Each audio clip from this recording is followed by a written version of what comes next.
guys, with the backpacking season coming up on us quick, I feel like it's a great time to reassess what is in our first aid kit and kind of remind ourselves of some first aid knowledge and just like look into our stuff and make sure that everything is prepped and ready, and if we need to replace anything or anything like that, this is a great time to do it before you are getting into the excitement of like planning all your trips and actually getting out there. So I'm gonna tell you guys what's in my first aid kit. Honestly, it's really big because I am such a solo backpacker, so I feel like I need a lot more things to just be ready for anything. Some of these things you can definitely do without, but mine's very comprehensive. Let's just use that word. Definitely comprehensive, and I'll go into detail after kind of giving you a general idea about what's actually in my kit. So for my kit, I have just one of these like REI bath bags. It generally fits pretty much everything that I have. The one thing that I'm missing right now that I need to go to the store and get is a hot cocoa packet because it's instant sugar in case someone is plummeting with their blood sugar. But everything else is here ready to go for the summertime. So I'm definitely an organized person. There are a couple loose things in this, but I basically separate all of my little things by 3 steps. So I have prep and gauze, I have bandage, and then I have post pain. So I'll go into more what's actually in here, but that just kind of separates everything. And if I'm hiking or backpacking with someone who maybe doesn't have as much knowledge, this will be really easy for them to get into and be like, okay, this is step number 1.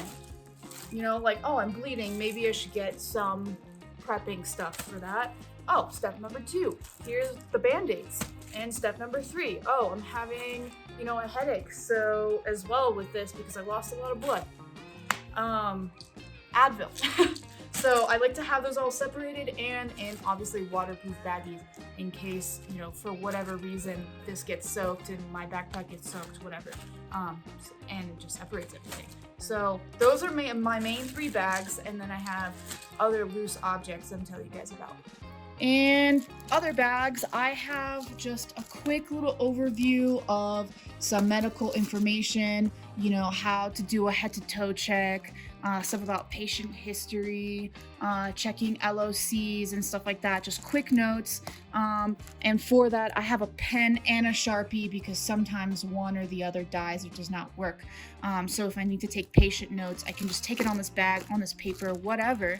I also was given this treatment band at some point, I remember, so I just kind of threw it in there because it's literally weighs nothing. But yeah, you can just write on this bag on the paper and that's ready to go. I have a more comprehensive version of this in this baggie in case, me or the other person with me or in the group is freaking out and we can't really think and we need to actually look at what treatment's going to look like. So it's definitely, like I said, more comprehensive, has pictures, stuff like that. As you can see, symptoms, and then that leads you to brain injury or something of the like. But there's a lot of stuff in here. You can print or buy these guides, or if you take a WUFA or WUFER class, they should give this to you. But you see first aid guide, bleeding, drowning, electric shock, heat exhaustion, sunstroke. If you're also maybe you're having a kind of like a sunstroke or you're really sunburned, not feeling great, so you're not going to be thinking at the top of your game if your friend is having external bleeding. You need to look at this stuff, and it feels like most people out there have the general knowledge, but when it comes down to it, sometimes we do panic, and we need to be ready for that and not play macho man because, we're not always gonna be on our game, and that's okay. So next I have this quick little CVS prescription bottle, and inside there are gloves. I do have multiple pairs. I think I have 2 pairs in there, maybe 3. I know this is a little bit overkill for the ultralight backpacker, but it also acts as a duct tape tube, so you can unduct tape that. I also have duct tape on my trekking poles if I need, but it also acts as a place where you can dispose of something that has been in contact with bodily fluids, because this does get actually tight because it has that, you know, child lock, whatever. And yeah, I mean, I just like to keep everything separated. But for, like I said, the ultralight backpacker, this might not be like the best situation, but for me it works. Next, I have just a quick little rescue blanket. This is super important because if your friend is, you know, injured, broken leg, let's say, it's really important to get them off the ground. And let's say you're just doing a day hike and you don't have like a sleeping pad to get them onto. This is great. You're gonna put this on the ground, maybe double it up, maybe wrap them up in it, get them off the cold ground, because they're gonna lose a lot of body heat because their body's adrenaline is just pumping so much.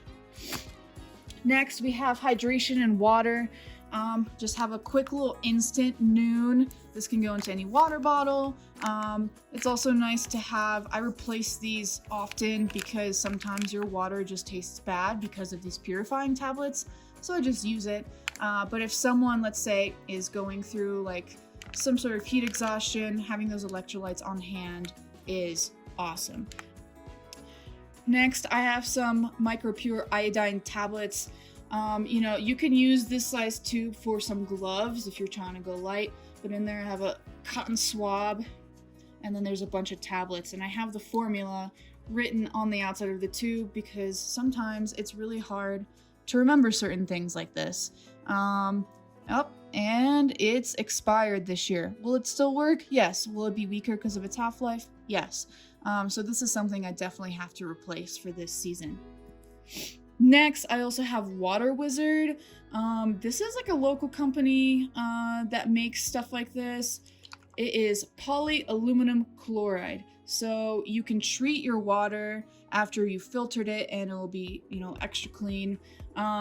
This is kind of what we used in the Grand Canyon to treat very, very large amounts of water. I don't typically carry this unless I feel like I'm going to be on the river, which then weight doesn't really matter that much. But this is something I just keep inside my first aid kit and then take out depending on what I'm doing.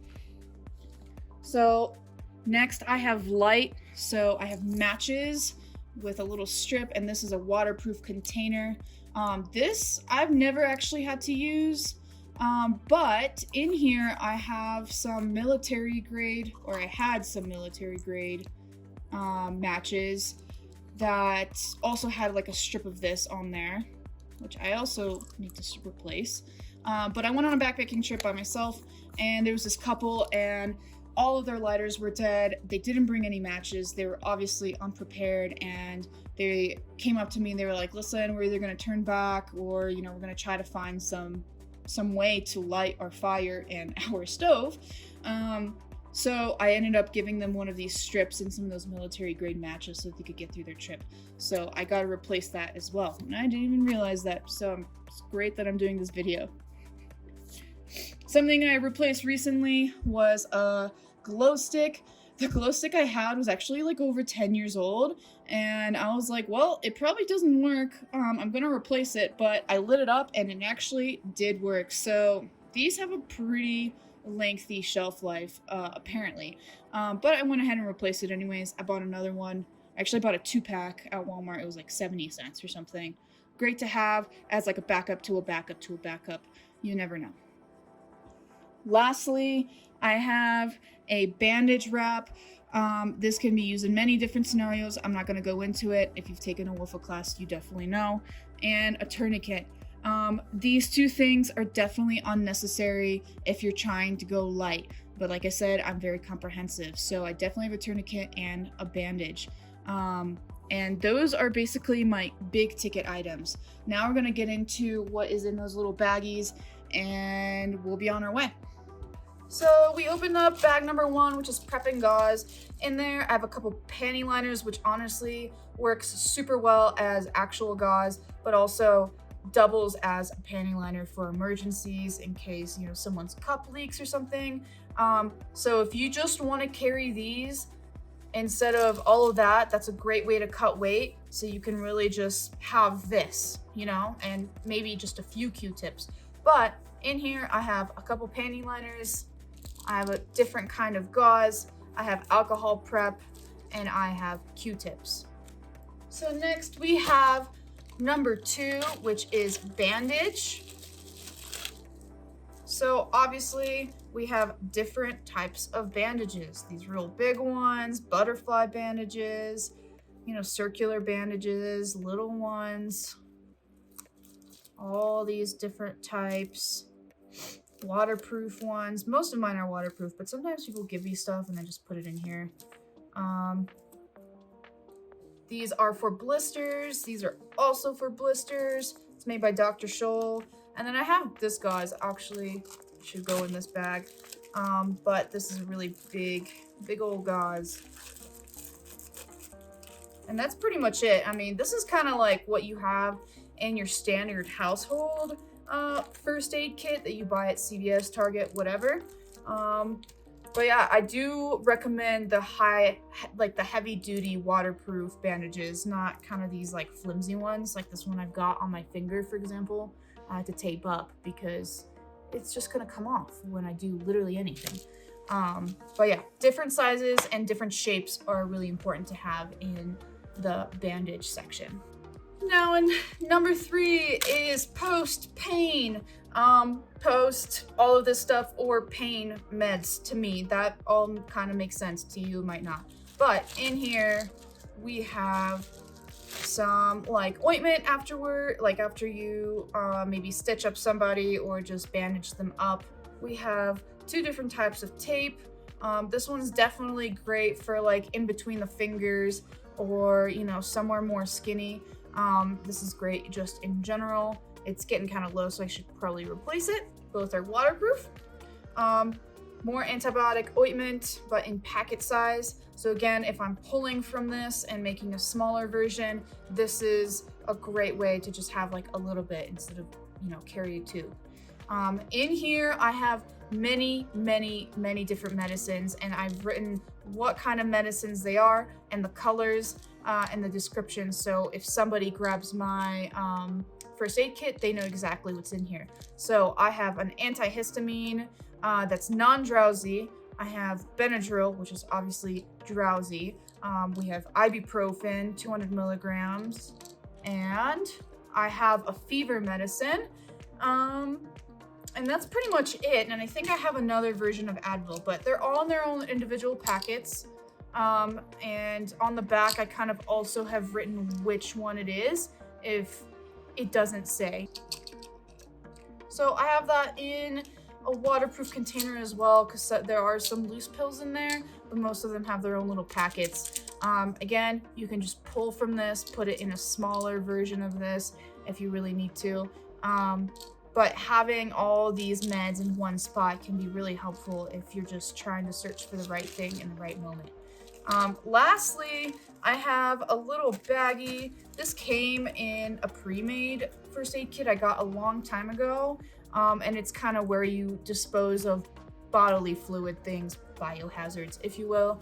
You can absolutely buy a pre-made first aid kit. I have recommended a couple in the description, but I really want you guys to look at the first aid kit, see what's in there, really get to know it, and see if you can tweak it a little bit and add your own things in or take some things out. Make sure that it is catered to what you do, what kind of danger you put yourselves in, things like that. You know, you can always add some iodine tablets, quite expensive, of course, but very worth it if all your other water systems fail, or something like a glow stick. Super easy fixes. I recommend that you actually go look at your first aid kit and know what's in there and know how to use it before you go out on the backcountry. It's a skill that people often just like overlook, especially if they're just beginning, but just having those skills can really save you a lot of pain or save your life someday. Thanks, guys. Hope this helped. I'm super stoked on the summer season. I hope you are too. It is dumping snow right now. I'm in Breckenridge, and I'm stoked for that too. But with the change of the seasons coming, definitely just stoked for it all. Have a great time out there. See you guys out on the trail. See you out on the slopes.